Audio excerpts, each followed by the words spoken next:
Hi friends, March மாதத்துக்குரிய current affair தான் பார்க்க போகிறோம். ஃப்ரெண்ட்ஸ், உங்களுக்கு யூஸ்ஃபுல்லாக இருந்தால் லைக் போடுங்க. அடுத்த வீடியோ போட ஒரு மோட்டிவேஷனாக இருக்கும். ஃபர்ஸ்ட் கொஸ்டின், 21வது வம்சம் என்னும் இலக்கியத்தின் ஆசிரியர் ஆன்சர் பி. ராஜராஜ சோழன்.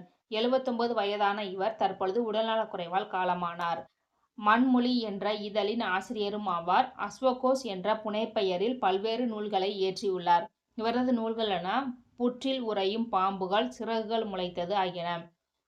எல்லையோர காவல் படையில் இந்தியாவின் முதல் ஸ்னைப்பர் வீராங்கனையாக பதவியேற்றுள்ளவர் யார்?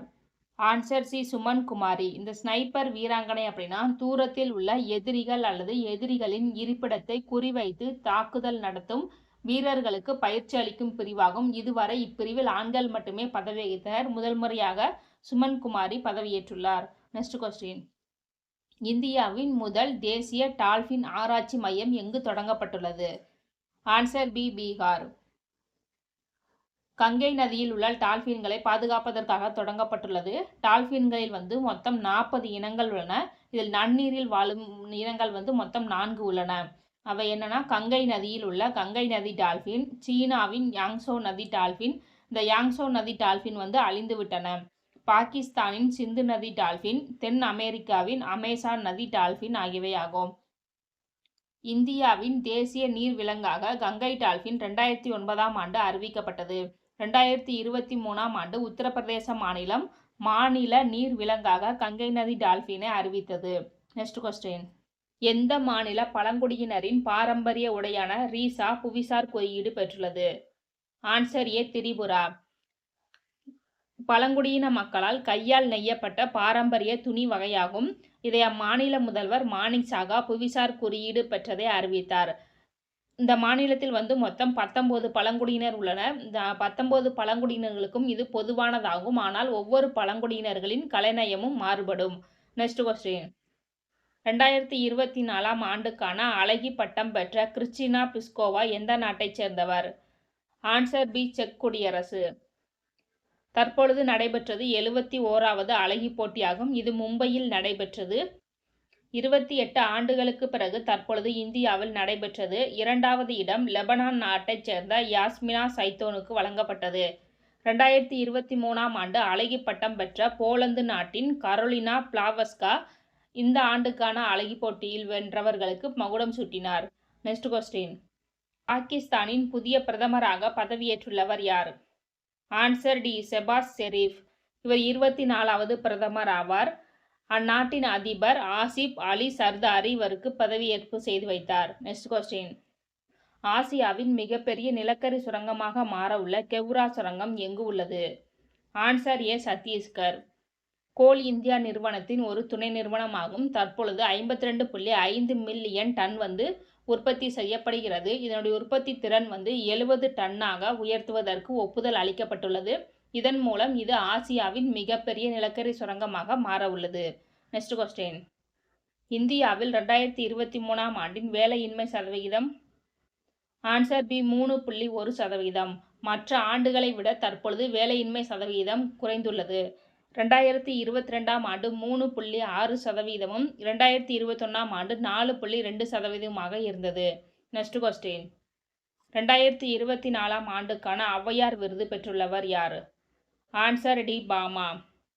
பாஸ்டினா சுசைராஜ் என்பது அவருடைய பெயராகும். இவர் விருதுநகரைச் சேர்ந்தவர். இவருடைய நூல்களென கருக்கு, குசும்புக்காரன், வன்மம், ஒரு தட்டும் எருமையும், கொண்டாட்டம், மனுஷி ஆகியவை ஆகும். இந்த ஔவையார் விருது 2012 முதல் வழங்கப்பட்டு வருகிறது. நெக்ஸ்ட் கொஸ்டின், இந்தியாவின் முதல் ஏஐ ஆசிரியரை பணியமர்த்தியுள்ள மாநிலம் எது? Answer B. கேரளா. கேரள மாநிலம் திருவனந்தபுரத்தில் உள்ள தனியார் பள்ளி இதை பணியமர்த்தியுள்ளது. இதனுடைய பெயர் ஐரிஸ் ஆகும். இந்த செயற்கை நுண்ணறிவு கொண்ட ரோபோட் 3 மொழிகளை பேசும் திறன் கொண்டதாகும். மேக்கர் லேப்ஸ் ஏஜி டெக் என்னும் தொழில்நுட்ப நிறுவனம் இந்த பள்ளியுடன் இணைந்து இதை தயாரித்துள்ளது. நெக்ஸ்ட் கொஸ்டின், கவிக்கோ விருது 2022 யாருக்கு வழங்கப்பட்டுள்ளது?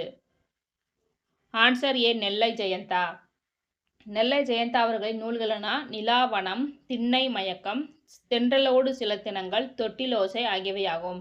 நெக்ஸ்ட் கொஸ்டின், 2024இல் நடைபெற இருக்கும் மக்களவைத் தேர்தல் எத்தனையாவது தேர்தல் ஆகும்? Answer B. 18. இந்தியாவில் மொத்தம் 543 தொகுதிகள் உள்ளன. தமிழ்நாட்டில் 39 மக்களவைத் தொகுதிகள் உள்ளன. ஏப்ரல் 19 முதல் ஜூன் 1 வரை தேர்தல் நடைபெறுகிறது. தேர்தல் ஆணையம் 1950ஆம் ஆண்டு ஜனவரி 25 உருவாக்கப்பட்டது. தேர்தல் ஆணையத்தின் தலைமையகம் புதுடெல்லி. இந்திய தலைமை தேர்தல் ஆணையர் ராஜீவ் குமார். தமிழ்நாட்டின் தலைமை தேர்தல் அதிகாரி சத்யபிரதா சாகு. தேர்தல் ஆணையம் சட்டப்பிரிவு 324 கீழ் செயல்படுகிறது. Next question. இந்தியாவின் முதல் பசுமை ஹைட்ரஜன் ஆலை எங்கு திறக்கப்பட்டுள்ளது? Answer B, Haryana. பசுமை ஹைட்ரஜனை எரிக்கும் பொழுது கார்பன் டை ஆக்சைடு வெளியிடுவதில்லை. இதனால் சுற்றுச்சூழல் பாதுகாக்கப்படுகிறது. இதன் மூலம் பசுமை ஹைட்ரஜன் எதிர்காலத்தின் எரிபொருள் என்றும் அழைக்கப்படுகிறது. இந்த பசுமை ஹைட்ரஜன் நீர் வழியாக மின்சாரம் கடத்தப்படும் பொழுது ஆக்சிஜன் மற்றும் ஹைட்ரஜன் தனித்தனியாக பிரித்தெடுக்கிறது. இதன் மூலம் ஹைட்ரஜன் உற்பத்தி செய்யப்படுகிறது. ஹைட்ரஜன் பச்சை, நீலம், சாம்பல் என அதன் உற்பத்தி செய்யப்படும் விதத்தை வைத்து பல்வேறு வகைகளாக அழைக்கப்படுகின்றன. Next question. INS ஜடாயு கடற்படை தளம் எங்கு திறக்கப்பட்டுள்ளது? ஆன்சர் பி, மினிக்காய் தீவு. இந்த மினிக்காய் தீவு லட்சத்தீவில் உள்ளது. ஏற்கனவே லட்சத்தீவில் உள்ள கவுரத்தி தீவில் ஒரு கடற்படை தளம் உள்ளது. இது 2வது கடற்படை தளமாகும். Next question. புதிய தாலுகாவாக உருவாகியுள்ள திருவோணம் எந்த மாவட்டத்தில் உள்ளது? Answer D, Thanjavur. Next question. Samudra Lakshmana கடற்படை பயிற்சி இந்தியாவிற்கும் எந்த நாட்டிற்கும் இடையே நடைபெறுகிறது? Answer B, Malaysia. ஆந்திர பிரதேசம் விசாகப்பட்டினத்தில் இது நடைபெற்றது. Okay friends, thank you.